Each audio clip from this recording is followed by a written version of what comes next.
Hello student, हमारे YouTube channel सुमा classes में आपका स्वागत है। पिछले वीडियो में देखा था हम लोगों ने, सिद्ध कीजिए कि अंडर रूट 2 एक अपरिमेय संख्या है। आप देखेंगे इस वीडियो में प्रश्नावली 1B का पहला सवाल है, सिद्ध कीजिए कि 3 अंडर रूट 3 एक परिमेय संख्या नहीं है। तो देखिए, इसमें हम क्या करते हैं, जैसे हमें परिमेय संख्या नहीं है सिद्ध करना है तो हम इसका उल्टा मान लेंगे, यानी ये एक परिमेय संख्या है, इस तरह से हम इसको मान लेते हैं।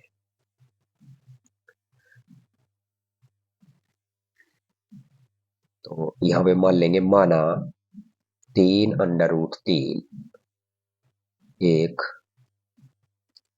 परिमेय संख्या है। परिमेय संख्या है। अगर ये परिमेय संख्या है तो हम क्या करेंगे, इसको इस तरह से मान लेते हैं, 3 अंडर रूट 3 बराबर P अपान Q, और यहाँ लिख देंगे जहां P व Q सहे अभाज्य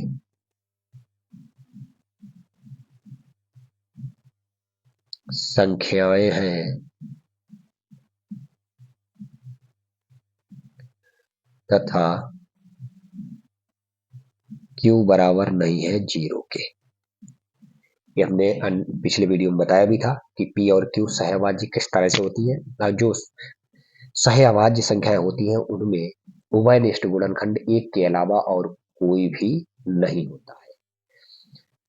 तो इस तरह से हम इसको देखो मानेंगे, 3 को इधर भेज देंगे तो ये हो जाएगा अंडर रूट 3 बराबर हो जाएगा P अपान Q, और ये 3 इधर से जाएगा, इधर कहाँ पहुंचेगा, भाग में।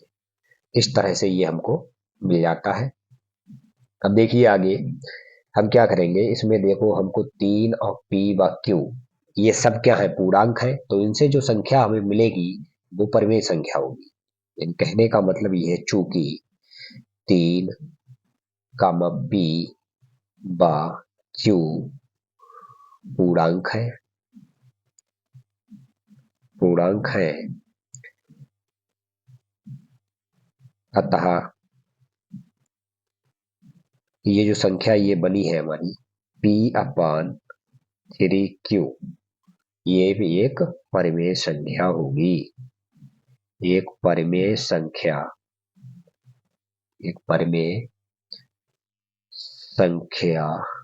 होगी।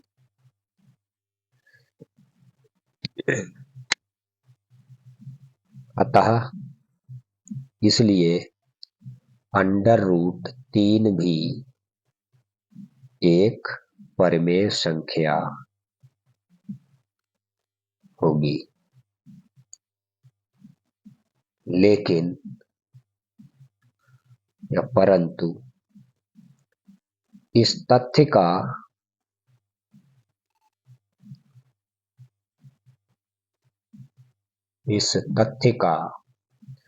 विरोधाभास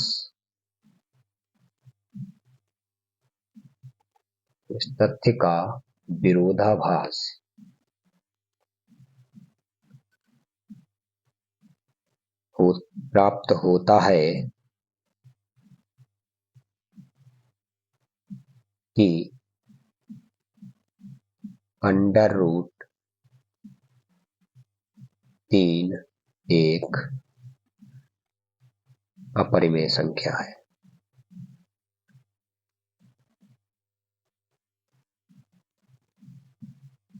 परिमेय संख्या है। अतः इससे यह निष्कर्ष निकलता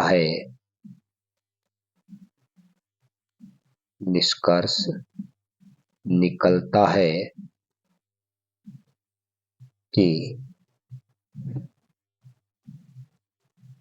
3 अंडर रूट 3 एक अपरिमेय संख्या है।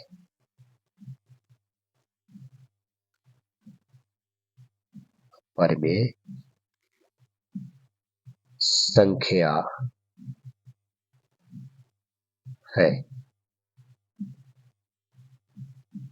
इस तरह से ये सिद्ध हो जाता है। अब देखिए अगला सवाल है दूसरा।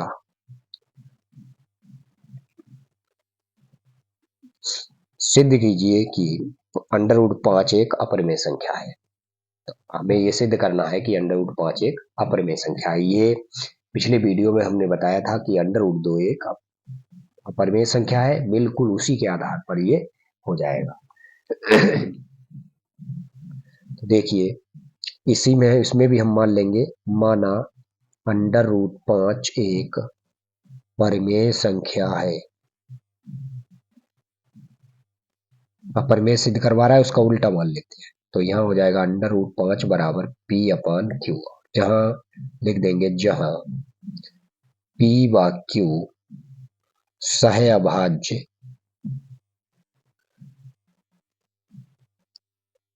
पूर्णांक है, सह अभाज्य संख्याएं या पूर्णांक कुछ भी लिख लो,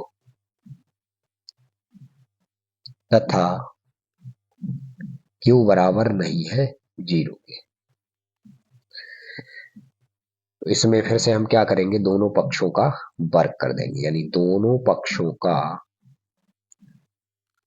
वर्ग करने पर तो ये हो जाएगा अंडर रूट 5 का स्क्वायर पी बट्टे क्यू का होल स्क्वायर। तो ये हो जाएगा, देखो अंडर रूट 5 का वर्ग करेंगे तो आ जाएगा 5 और पी का हो जाएगा P square upon Q square. अब इसको इधर ले जाएंगे तो ये हो जाएगा 5 क्यू स्क्वायर, इधर क्या बचा पी स्क्वायर। इसको हम देख सकते हैं पी स्क्वायर बराबर 5 क्यू स्क्वायर। इसे डाल देंगे समीकरण 1। अब देखो यहां से जैसे पिछले वीडियो में मैंने समझाया था कि अगर यहां से देखो इसका, अगर ये जो 5 है यहाँ पे देखो इसका एक गुणनखंड होगा। 5 अगर इधर बराबर में है तो इसका मतलब ये इसका एक गुणनखंड 5 होगा। अगर ये 5 इसका गुणनखंड होगा तो ये संख्या 5 से विभाजित हो जाएगी। अगर कोई संख्या 5 से किसी संख्या का स्क्वायर, जैसे मान लो यहाँ पे अगर ये इस संख्या का स्क्वायर 5 से विभाजित हो रहा है तो ये संख्या भी 5 से विभाजित हो जाएगी। इसको बढ़िया से समझने के लिए हमारा पिछला वीडियो अंडर रूट 2 एक परिमेय संख्या है, उसको देख लीजिए। तो यहाँ पे हम इस तरह से कह सकते हैं, चूंकि पी स्क्वायर का 5 से विभाजित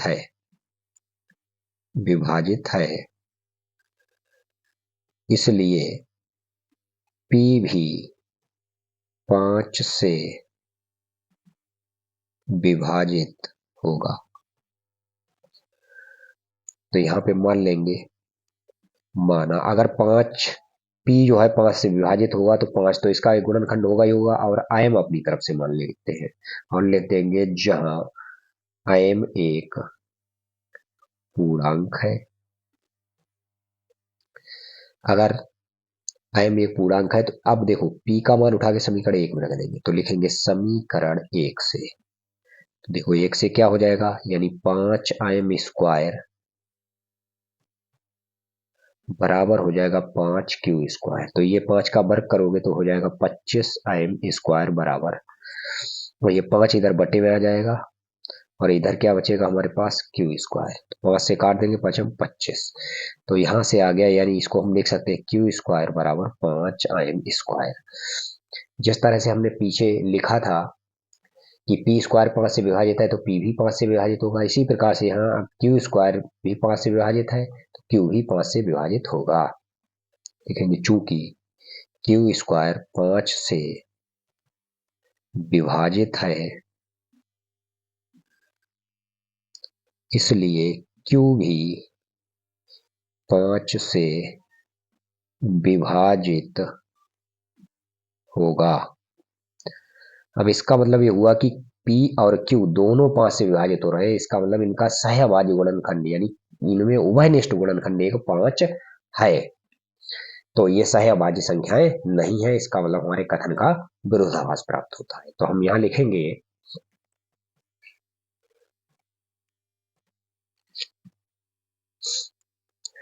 अतः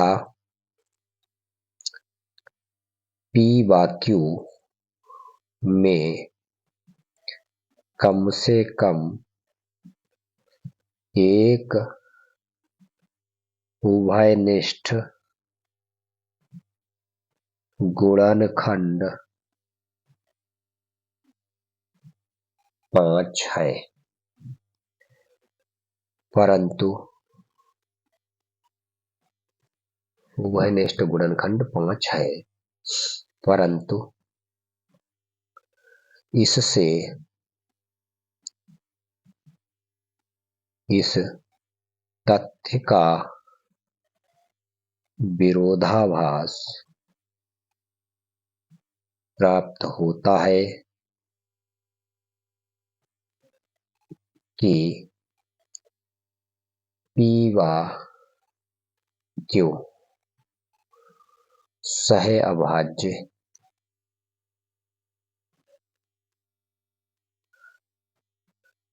है। यह विरोधाभास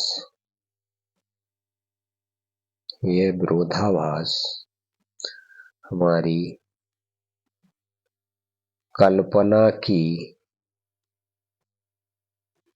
कमी के कारण है कि √5 एक परिमेय संख्या है, एक परिमेय संख्या है।